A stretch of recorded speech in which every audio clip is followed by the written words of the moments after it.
할렐루야. 사랑하는 초등부 친구들 환영하고 반갑습니다. 오늘도 이 거룩한 주일에 목사님과 함께 하나님께 영광과 찬양 올려드리고 예배드리고 또 우리 말씀을 통하여 새롭게 변화되고 예수님과 함께 동행하며 살아가는 여러분 다 되시기를 주님의 이름으로 축복합니다. 자, 오늘 말씀 본문 보겠습니다. 사도행전 5장 33절에서 42절 말씀 우리 같이 한번 읽도록 하겠습니다. 시작. 그들이 듣고 크게 노하여 사도들을 없이 하고자 할세 바리새인 가말리엘은 율법교사로 모든 백성에게 존경을 받는 자라 공회 중에 일어나 명하여 사도들을 잠깐 밖에 나가게 하고 말하되 이스라엘 사람들아 너희가 이 사람들에게 대하여 어떻게 하려는지 조심하라. 이전에 드다가 일어나 스스로 선전하매 사람이 약 400명이나 따르더니 그가 죽임을 당함에 따르던 모든 사람들이 흩어져 없어졌고 그 오적할 때 갈릴리의 유다가 일어나 백성을 꿰어 따르게 하다가 그도 망한즉 따르던 모든 사람들이 흩어졌느니라. 이제 내가 너희에게 말하노니 이 사람들을 상관하지 말고 버려두라. 이 사상과 이 소행이 사람으로부터 났으면 무너질 것이요 만일 하나님께로부터 났으면 너희가 그들을 무너뜨릴 수 없겠고 도리어 하나님을 대적하는 자가 될까 하노라 하니 그들이 옳게 여겨 사도들을 불러들여 채찍질하며 예수의 이름으로 말하는 것을 금하고 놓으니 사도들은 그 이름을 위하여 능욕받는 일에 합당한 자로 여기심을 기뻐하면서 공회 앞을 떠나니라. 그들이 날마다 성전에 있든지 집에 있든지 예수는 그리스도라고 가르치기와 전도하기를 그치지 아니하니라. 아멘. 오늘 말씀 제목은 뭐예요? 초대교회 세 번째 위기 그러나 승리하는 교회에 관해서 말씀을 전해드리겠습니다. 지난주 첫 번째 복습해보면 성령의 역사하심과 말씀 가운데 이 초대 처음 교회가 서로 돕고 보살피는 교회가 됐고 특별히 그 중심에 바나바가 있었다고 그랬어요. 네. 사도들이 큰 권능으로 주 예수의 부활을 증언했을 때 무리가 말씀의 큰 은혜를 받아서 한 마음과 한 뜻이 되어서 모든 물건을 서로 통용하고 자기 재물을 조금이라도 자기 것이라 하는 이가 없고 가난한 형제 자매를 돕는 교회가 되었어요. 근데 잠깐만요. 지난주 이 부분에서 목사님이 너무 중요한 말씀을 들은 것이 뭐냐면 우리가 이 말씀에 관해서 오해하지 말아야 될 중요한 것이 첫 번째, 첫사람 아담 이후로 죄 가운데 완전히 타락해서 사람은 이기심이 많은 사람이 원래 이기심이 많잖아요. 자기 물건을 팔아서 남과 서로 나눈다는 일이 불가능한 일이라는 것을 우리가 좀 기억해야 되고, 두 번째, 다만 오늘 사도행전 말씀에서 초대교회 성도들이 자신의 재산을 팔아 가난한 형제 자매를 도울 수 있었던 것은 교회가 처음 생겨나면서 선물처럼 같이 주신 성령의 충만한 역사와 말씀의 깨달음 속에서 가능했던 거예요. 그래, 일단 교회 내에서 자기 재산을 다 팔아 가난한 형제 자매를 도와줬다는 것은 하나님께서 교회가 처음 생겨날 때, 예를 들어서 성령님께서 이 땅에 오실 때 바람, 불, 다른 방언으로 역사하신 것처럼 함께 역사해 주신 것처럼 상징적인 의미가 될 수 있어요. 그러니까 우리가 이렇게 교회가 서로를 섬기고 가난한 형제 자매를 돕는 것은 우리의 목표이지 완전한 모델이 될 수 없다는 거예요. 우리가 하나님 말씀 적용할 때는 진짜 이 말씀의 의미가 뭔지도 중요하고 시대와 문화와 상황도 고려해야 돼. 그러니까 이 말씀 보고 무조건 초대교회로 돌아가자. 무조건 재산 다 팔아서 가난한 이웃을 도와줘야 된다는 것은 조금 조심할 필요가 있다는 거예요. 그리고 한 가지 더 말씀은 초대교회 성도들은 재산을 팔 때 강제로 교회가 시키지 않았어요. 절대로 강제로 하지 않았어요. 자발적으로 자기 스스로 자원해서 감사하는 마음으로 했어요. 강제로 법으로 억압하며 하는 일은 다 범죄야. 예를 들어서 공산주의라고 들어보셨죠? 네. 이것들 다 옳지 않잖아요. 이단들도 재산 다 팔아가지고 우리가 함께 하자. 아닙니다. 거룩한 하나님의 말씀을 적용하는데 아주 조심해야 될 필요가 있습니다. 그리고 지난주에 이 중심에는 바나바가 있었다고 그랬어요. 바나바의 이름은 원래 이름은 요셉이고 고향은 이 구브로 섬인데 바나바가 얼마나 교회 내에서 가난한 사람들을 잘 돌보고 위로를 잘했는지 사도들이 별명이 뭐라고 했어요? 위로의 아들이다. 위로의 아들. 근데 이 바나바가 부자였어요. 부자. 그가 밭이 있으면 그것을 다 팔아 그것을 가지고 사도들의 발 앞에 두고 가난한 형제 자매를 다 도왔어요. 정말 부자가, 여러분 가난한 사람이 헌금 내는 것도 쉽지 않지만 부자가 재산을 팔아서 헌금 내는 거 어렵잖아요. 그렇죠? 근데 왜 그렇게 할 수 있었어요? 바나바는 착한 사람이고 성령과 믿음이 충만한 사람, 믿음, 순전한 믿음 가운데, 말씀 가운데 하나님의 앞에서 내가 하나님의 은혜 가운데 철저히 감당하리라는 마음 가운데 바나바가 이렇게 할 수 있었던 거예요. 네, 초대교회가 이렇게 계속 사도들의 또 이렇게 매우 공정하게 이것들을 또 판값을 가져다가 성장하는 것이 있었어요. 그런데 두 번째 지난주에 만난 어려움이 뭐예요? 교회 외부가 아니라 어디요? 내부로부터 공격이 시작해요. 내부로부터 공격이 시작할 때 지난주 목사님이 더 어렵고 무서울 수가 있어요. 근데 아나니아 이제 삽비라가 그래서 어떻게 해요? 말씀 앞에서 하나님 앞에서 큰 죄를 짓는 거야. 이렇게 다 재산을 판 것은 좋았는데 이 탐심이 들었어. 그렇죠? 아까워서. 아까운 것도 이해가 돼요. 그런데 거기서 얼마를 감춰서 어떻게 해요? 다 팔았다고. 다 그 값을 헌금한다고 거짓말한 거예요. 이것도 목사님이 지난주에 중요한 얘기를 했어요. 어떻게 보면 재산을 팔아 헌금한 것 맞잖아요. 그렇죠? 근데 거짓말 몇 번 했어요. 한 번 한 건데 아나니아 삽비라가 그 자리에서 즉사하잖아. 그렇죠? 심장마비로 죽었는지 어떻게 죽었는지 모르지만 죽는단 말이에요. 그래서 꼭 이래야만 하는지 이 문제를 좀 해결하기 위해서 지난주 일단 아나니아 삽비라가 지은 죄가 여러분 뭐예요? 전 재산을 팔고 아까운 마음 드는 것, 탐심이 생기는 것은 누구나 든다는 거예요. 그렇죠? 누구나 들어요. 물론 안 생기면 좋겠지만. 중요한 거는 뭐예요? 이 일들을 이렇게 헌금하라는 걸 사도들이 교회가 강제로 시키지 않았어요. 이 말은 충분히 자기 재산을 다 파는 결정했어. 그 다음에 돈이 아까우면 어떻게 하면 돼요? 거기에서 4분의 1만 내도 되잖아. 아니면 10분의 1만 내면 되고, 그래도 그 재산을, 나머지 재산을 가져도 누구 하나 손가락질할 사람이 없어요. 그거 헌금한 것도 대단한 거잖아요. 그쵸? 그런데 아나니아 삽비라는 바나바가 전 재산을 팔아서 사람들에게 존경받고 사랑받는 것을 본 거예요. 그러니까 어떻게 해요? 더럽고 추한 명예욕 가운데서 거짓말하고 종교적 위선을 부린 게 문제라는 거예요. 그러다 보니까 사람을 자꾸 속이려다 보니까 결국은 누굴 속이게 되는 거야? 하나님 속이게 되는 거야. 그들에게 기준은 누구였어요? 하나님 앞에서 바나바처럼 살려고 한 게 아니라 누구? 사람에게 인정받고 사람에게 존경받고 사람에게 사랑받으려고 하다 보니까 하나님을 속이려고 하는 거예요. 교회가 지금 처음 생겨나고 있고 거룩하게 시작되고 있는데 악의 뿌리가 생겨나고 있는 거예요. 아나니아 삽비라 때문에. 그리고 가만 두면 이 뿌리, 악의 뿌리에 동참해서 어떤 사람들도 야 나도 다 팔아가지고 저렇게 해야겠다 하는 마음들이 생길 수 있으니까 어떻게 해요? 하나님이 보고 계실 수만 없고 너무 마음이 아프지만 공동체를 살리고 사람들을 정신 차리게 하는 몽둥이를 어떻게 하는 거예요? 아나니아 삽비라가 심판받는 거예요. 심판받는 거예요. 그래서 여러분 중요한 교훈이 뭐야? 절대로 두려우신 하나님을 경외하고 하나님께 도전하거나 하나님을 욕하면 안 돼. 그 이름을 망령되하면 안 돼요. 오마이갓 막 그런 거 쓰면 안 돼요. 막 외국 미국권에서는 많이 쓰는데 뭐 하면 오마이갓 뭐 지저스 크라이스트 예수님 이름 얘기하는데 그런 것도 하면 안 돼. 그리고 하나님을 속이려고 하면 안 돼. 이런 죄는 용서를 받을 수가 없어요. 항상 우리는 기준이 누구에게 있어요. 그러니까 하나님 앞에서 살려고 마음과 기도로 애를 써야 돼. 우리는 항상 아나니아 삽비라처럼 우리 마음 가운데 누구나 더럽고 추한 탐심과 명예욕과 종교적 위선으로 가득 찰 수밖에 없는 게 우리의 한계. 응? 조심해야 돼. 죄는 그리고 누구나 지을 수 있어. 죄는 지을 수 있죠. 근데 빨리 돌이켜서 은혜를 구하지 않은 사람에 대해서 이것들이 훈련이 돼야 돼. 그리고 이것 중요합니다. 하나님께서 공동체에 특별하게 거룩함 요구하시고 성장시키는 시기에 뭐예요?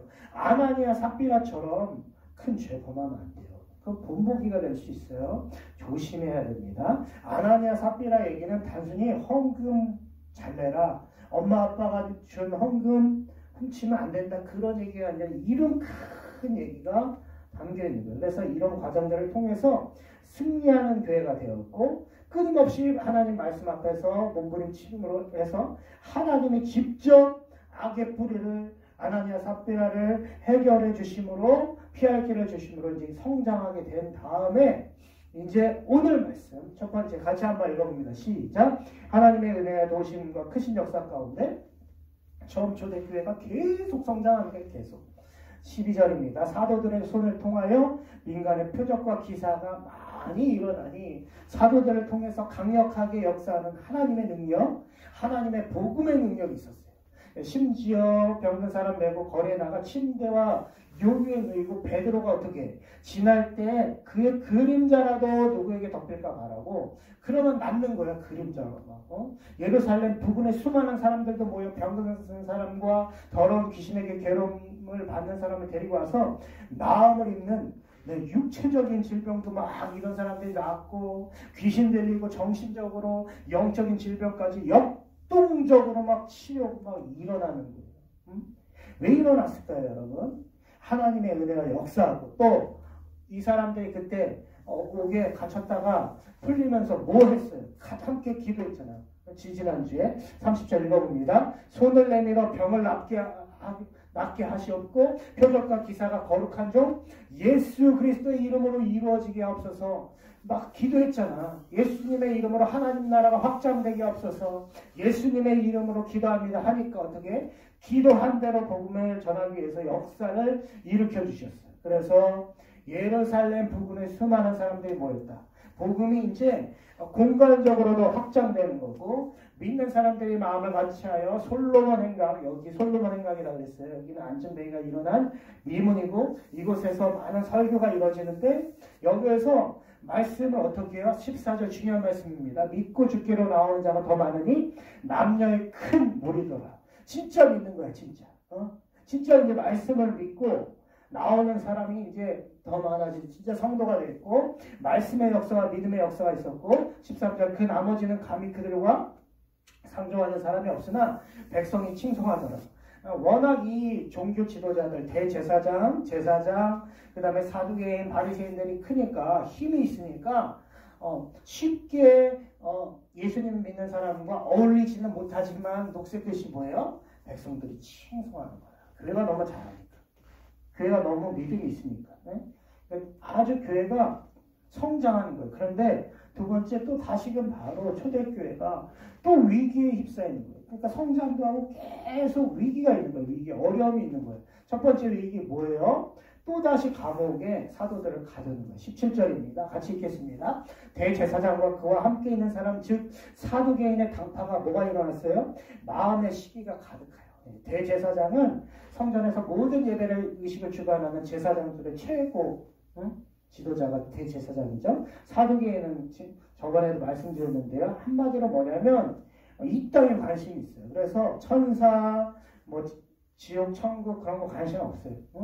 그런 거 관심 없어. 이 사람들은 이 땅에서 잘 먹고 잘 사는 거에 관심이 있으니까 누가 싫은 거야? 예수님 싫은 거예요. 예수님. 복음 싫은 거예요. 그러니까 미워하는 거 당연한 거예요. 그러니까 어떻게 사도들이 미우니까 옥에 가둬버려요. 또 다시 감옥에 가둬요. 그런데 세 번째 오늘 말씀은 각각 어떻게 해요? 위기 때마다 하나님의 크신 은혜와 도우심 가운데 처음 초대교회가 더욱 승리하는 교회가 된다는 것을 말씀을 통해 보여주고 있는 것을 우리가 그래서 잊지 말아야 돼요. 그러니까 승리하는데 어떻게 승리하냐면 19절 읽어봅니다. 시작. 주의 사자가 밤에 옥문을 열고 끌어내요. 누가? 주의 사자는 주의 천사를 말합니다. 하나님이 보내신 천사가 밤에 옥문을 열었어요. 아마 간수들을 잠에 들게 한 것 같아요. 말씀을 보면. 그래서 사도들을 꺼내서 20절 중요한 말씀 읽어봅니다. 가서 성전에 서서 이 생명의 말씀을 다 백성에게 말하라. 전에는 너네 예수님 십자가에 달리실 때 어떻게 해요? 다 도망쳤잖아. 도망가지 마라. 뭐? 담대하게 증인으로 성전에 서서 예수님에 관한 생명의 말씀을 전하라 명령하셨어요. 그러니까 21절 어떻게 해요? 생명의 위협이 있는데 사도들이 도망가지 않아 이제. 성령 충만하니까 머리부터 발끝까지 성령님이 함께 하시고 그들이 믿음 가운데 담대하게 있으니까 어떻게 해요? 새벽에 성전에 들어가는 거예요. 가르치는 거예요. 그냥. 승리하는 거야. 하나님 명령에 생명 걸고 절대 순종하고 하나님 내가 생명을 의탁합니다 하고 거침없이 복음을 증거하는 사도들. 예. 위기가 있었지만 어떻게 옥에 갇혔지만 주의 사자를 통해 꺼내주셔서 첫 번째로 승리하게 됩니다. 근데 또 위기가 또 찾아와요. 두 번째입니다. 사내들인 공예가 집요하게 핍박해요. 사내들인 공예에 지지난주에 목사님 설명드렸지만 바리새인, 서기관, 사두개인, 장로들이 대표들이 있고요. 71명. 의장이 아까 제사장이에요. 각종 이스라엘의 종교, 사회, 도덕, 정치를 이제 의논하고 사법권이 있고 사형을 구형할 수도 있어요. 유대인 최고의 의결기관이자 종교재판인데 여기 있는 사람들이 어떻게 사람들을 이제 공회를 모으고 오게 보내요. 사도들 잡아오라고 했어. 이제 그 재판할 거니까. 근데 어떻게 됐어요? 어떻게 됐어요? 천사들이 지난밤에 어떻게 꺼내줬잖아. 그러니까 이 사람들 이거 모르는 거예요. 모르는 거예요. 잡아오라 하니까 22절 부하들이 가서 옥에서 사도들을 보지 못하면 없어진 거야. 천사들이 꺼내줬으니까. 23절 이르되 우리가 보니 옥은 든든하게 잠겨 있는데 지키는 사람들이 서 있는데 어떻게 문을 열고 본즉 그 안에 한 사람도 없더이다. 천사가 꺼내줬으니까 어떻게 꺼내줬는지 모르는데 천사가 꺼내줘 없는 거예요. 그래서 이 사람들이 아주 당황합니다. 그렇죠? 당황해. 어디로 갔지 하는데 25절 사람이 와서 알리되 부서서 옥에 가뒀던 사람들이 어디? 새벽부터 성전에 서서 백성을 가르치는 거예요. 26절 성전을 같은 자가 부하들과 같이 가서 어떻게 잡아와야지 이제 다시 잡아오는 거예요. 근데 강제로 못 잡아. 왜? 이 사람들이 오르니까 백성들이 강제로 잡아가면 돌로 칠까 하니까 막 반항할까 하니까 강제로 못하고 데려왔어. 그래서 사내들인 공의 앞에 세워서 28절입니다. 읽어봅니다. 함께 이르되 우리가 이 이름으로 사람을 가르치지 말라고 엄금하였을 때 너희가 너희 가르침을 예루살렘에 가득하게 하니 이 사람의 피를 이 예수님의 피를 우리에게 돌리고자 합니다. 이 사내들인 공의 사람들은 관심은 예수님 없어요. 하나님 나라에도 없어. 뭐만 관심이 있는 거예요 그냥. 응? 지금 로마가 우리를 식민지로 삼고 있는데 우리를 안 공격했으면 좋겠고 이 땅에서 잘 먹고 잘 살았으면 좋겠는데 왜 자꾸 예수님 믿자고 하냐. 이 정도의 마음과 잘못된 신앙을 갖고 있었어요. 지금 위기가 있었죠. 그런데 핍박에 굴하지 않아요. 이제 사도들이. 옛날엔 다 도망쳤잖아요. 옛날에는 막 베드로 같은 경우는 예수님 3번 부인하고 마지막엔 저주도 했어요. 근데 이제는 성령 충만 하니까 어떻게 해요? 베드로와 사도들이 대답하는데 사람보다 하나님께 순종하는 것이 마땅합니다. 우리의 기준은 사람이 아니다. 아나니아 삽비라처럼 사람이 아니다. 바나바처럼 누구냐? 하나님 앞에서 우리가 살아갈 거다. 이제는 예수님처럼 하나님 앞에서 살아내는 믿음이다 하면서 너희가 나무에 달아 죽인 예수를 우리 조상의 하나님이 살리셨다. 너희가 말하는 예수님께서 살아나셨고 이스라엘에게 회개함과 죄사함을 주시려고 그의 권능의 자리를 올리셨다. 우리는 이 일의 증인이고 하나님이 자기에게 순종하는 사람들에게 주신 성령도 그러하니라 하니까 33절 중요합니다. 오늘 33절 포인트예요. 같이 한번 읽겠습니다. 시작. 그들이 듣고 크게 놓아요. 사도들을 없이 하고자.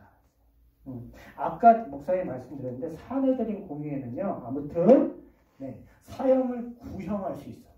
얘는 사형이다 할 수 있고 사형을 직접 하면 안 돼. 왜냐? 로마라는 나라가 지금 식민지니까 사형을 이 사람 시키려면 로마 총독에게 가야 돼. 빌라도에게 가야 돼. 그래서 예수님 때도 사형을 구형한 다음에 아침 일찍 데려간 거예요. 새벽 일찍. 마찬가지예요. 지금도 사도들이 미워요. 근데 사형하면 불법이야. 사형을 구형할 수 있겠지. 사형을 하면 안 되는, 집행하면 안 되는데 어떻게? 너무 화가 난 거예요. 이 사람들이 지금 너무 화가 나서 이 자리에서 이 사람 이제 사도들 다 죽이려고 하는 거예요. 여러분, 사랑하는 우리 초등 친구들, 사도들 이 자리에서 죽으면 여러분 어떻게 해요? 이 사람들 초대교회 핵심인데 예수님께 3년 반 동안 가르침을 받았고 이제야 성령 받고 막 활동하는데 성령님과 함께 동행하며 활동하는데 여기서 죽을 뻔하는 거예요. 지금 어떻게 하세요, 여러분? 어떻게 해결해야 돼요? 그때 하나님께서 어떻게 하냐면 가말리엘이라는 사람이 있어요. 가말리엘. 응? 이 사람은 바리새인들이 얘네 편이에요. 얘네 편. 사내들인 공예 편이에요. 예수 믿는 사람 아니에요. 이 사람은 실렐이라는 아주 유명한 사람들이 바리새인이 있는데 그 사람 손자고요. 라반이라고 불렸어요. 라반. 응? 우리의 선생님이라는 칭호도 얻었어요. 바리새인이고 사람들에게 존경받는 탁월한 이 구약 율법 선생님이에요. 사내들인 공예 같은 편이란 말이에요. 근데 갑자기 가말리엘 선생님이 일어나가지고 사도들 잠깐 나가 있어 하고 이제 얘기하는 겁니다. 어떻게 얘기해야 돼요? 35절 읽어봅니다. 말하되 이스라엘 사람들아 너희가 이 사람들에 대하여 어떻게 하는지 조심하래요. 자, 38절 빨간 것이 이 사람들을 상관하지 말고 버려두라. 이 사상과 이 소행이 사람으로부터 났으면 무너질 것이다. 너희가 지금 막 괴롭히지 않고 잡아 죽이지 않아도 이 소행이 사람으로부터 났으면 사람으로부터 생긴 거면 예수교가 그러니까 예수님 믿는 교가 사람으로부터 생긴 거면 무너질 거야. 그런데 만일 39절 읽어봅니다. 만일 하나님께로부터 났으면 너희가 그들을 무너뜨릴 수가 없다. 하나님의 뜻이면 도리어 하나님을 대적하는 자가 되니까 너희들 나는 예수를 믿지 않지만 하나님의 뜻을 신뢰한다. 사람은 누구나 하나님의 뜻이라는 받들어 순종해야 되니까 얘네들 그냥 가만히 놔둬라. 하나님이 해결하실 것이다. 가말리엘은 진짜 명성대로 그래도 이런 사람이 그렇죠. 아주 대단한 사람이었어요. 아주 인격의 사람이었어요. 그러니까 하나님 도우심 가운데 누가 지금 누구 편이야? 이 사람 사도들 편도 아닌데 하나님의 도우심 가운데 은혜 가운데 이 공회 안에 가말리엘 존경하는 가말리엘 말이 울려 퍼지니까 이 사람들이 막 죽이려고 노아 없이 하고자 막 이성을 잃었다 어떻게 돼? 아 그렇구나 하고 어떻게? 40절 그들이 옳게 여겼다. 그런데 옳게는 여겼는데 가만히 두진 않는 거예요. 가말리엘은 내버려두라고 그랬죠. 근데 화가 나니까 어떻게 해요? 매질을 시작해요. 매질. 그래서 얘네들을 그냥 돌려보내지는 싫은 거예요. 그래서 사도들은 어떻게 해요? 가벼운 매질이 아니라 율법에서 줄 수 있는 큰 형벌이 신명기 25장 3절에 보면 40에 하나 감하거든요. 그러니까 40대를 때리지 않아요. 유대인들은. 왜냐하면 39대 때리고. 사람이 40대 이상 때리면 막 죽을 수 있으니까. 그러니까 너무 고통스러운 거죠. 사실은 차곡하게 때리는 거죠. 채찍을 때리면 여러분 이 채찍에 살이 찢겨져 나가잖아요. 그렇죠? 동물의 뼈 같은 걸 여기다가 달았으니까 찢겨져 나가죠. 너무나 참혹하게 때리는 거예요. 그리고 그냥 내보내는 거예요. 그런데 41절 읽어봅니다. 시작. 사도들은 그 이름을 위하여 능력받는 일에 합당한 자로 여기심을 기뻐했다. 이것이 이 사도들이 배웠던 살아있는 믿음이 성숙한 신앙이에요. 뭘 바라봤기 때문에 이 땅만 바라보면 이 땅에서만 상급을 바라보면 이 땅에서만 받을 것만 생각하면 너무 억울하잖아. 잘못한 게 하나도 없는데 이렇게 채찍질 당하면 40에 하나 감암에 맞으면 거의 사람이 그냥 혼자랄 상태, 기절할 상태가 되는데 이게 좋아요? 근데 하늘의 상급을 바라본 거예요. 누구 이름을 바라보면 누구 이름을 전하는 걸 바라보면 예수 그리스도의 이름 때문에 예수님이 가르쳐 주셨거든요. 너희가 내 이름 때문에 고난받거나 핍박당하면 기뻐하라. 하늘의 상이 큰 줄로 알미니라. 그것을 믿었기 때문에 사도들이 기뻐하는 거예요. 그러면서 나간 다음에도 어떻게 해요? 42절 마지막 절 같이 읽어봅니다. 시작. 그들이 날마다 성전에 있든지 집에 있든지 예수는 그리스도라 가르치기 위해 전도하기를 그치지 않았다. 네. 또 맞을 수 있어. 아니면 이제 진짜 목숨 잃을 수도 있어. 계속 이렇게 하다 보면 말 안 듣다 보면. 그런데 경고했는데도 어떤 장애물과 어떤 고통과 어떤 환난과 핍박 가운데서도 거침없이 복음을 전파하는 사도들. 처음 초대교회였어요. 사랑하는 여러분, 오늘 말씀을 정리합니다. 하나님의 은혜와 도우심과 크신 역사 가운데 초대교회가 성장해요. 그런데 어떻게 해요? 또 위기가 다가옵니다. 그러나 각각의 위기 때마다 하나님의 크신 은혜와 도우심 가운데 처음 초대교회가 승리하고 담대한 믿음과 불굴의 신앙을 갖고 나가는 걸 볼 수 있습니다. 지금 이 시대가 너무 어렵습니다. 코로나 바이러스 때문에 예수 그리스도의 이름을 어떻게 전파해야 될지 고민이 되는 시대예요. 그러나 여러분 담대한 믿음을 가지셔야 돼요. 불굴의 신앙을 가져야 하나님의 위기 때마다 오늘 초대교회와 사도들을 도운 것처럼 도우시는 거예요. 하나님의 크신 은혜. 여러분 그렇게 믿고 오늘도 승리하는 교회로서, 승리하는 성도로서, 승리하는 하나님의 자녀로서 믿음을 가지고 살아내시길 주님의 이름으로 축복합니다. 기도하겠습니다. 하나님 아버지, 처음 초대교회는 또 성장을 합니다. 그러나 각각의 어려움을 만나지만 그들은 성령의 인도하신 가운데 충만한 가운데 불굴의 믿음으로 신앙으로 끝까지 하나님께 나아가서 하나님의 각각의 은혜와 도우심 가운데 또 성장하는 것을 이겨내는 걸 봅니다. 오늘 여러 가지 힘든 상황 가운데서 예수 그리스도의 이름이 전파되게 하시고 그 이름으로 말미암아 승리하는 우리 모두가 될 수 있도록, 우리 유초등부 친구들이 될 수 있도록, 우리 선생님이 될 수 있도록 축복하여 주시옵소서. 감사드리며 예수님의 이름으로 기도합니다. 아멘. 건강하고요. 우리 친구들 코로나가 또 이렇게 약간 재확산되고 있지만 마스크 꼭 끼고 손 잘 씻고 끝까지 우리가 코로나 감염되면 안 돼요. 우리가 해야 될 목도 최선을 다해서 우리 건강하게 또 우리 공부도 하고 신앙생활도 하는 여러분 다 됐으면 좋겠습니다. 우리 사랑하고 축복합니다. 목사님 항상 여러분들 위해, 가정을 위해 기도하겠습니다. 우리 다음 주에 만나요. 우리 안녕.